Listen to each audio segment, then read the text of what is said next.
உலகத்தின் பந்தங்கள் எல்லாம் நீ சொல்லி தந்தாயே.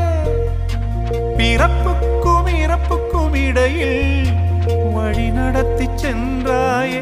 உனக்கே ஓர் தொட்டில் கட்டி நானே தாயாய் மாறிட வேண்டும்.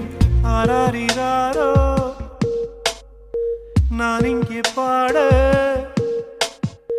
தாயே நீ கண்ணுறங்கு, என்னோட மடி சாய்ந்து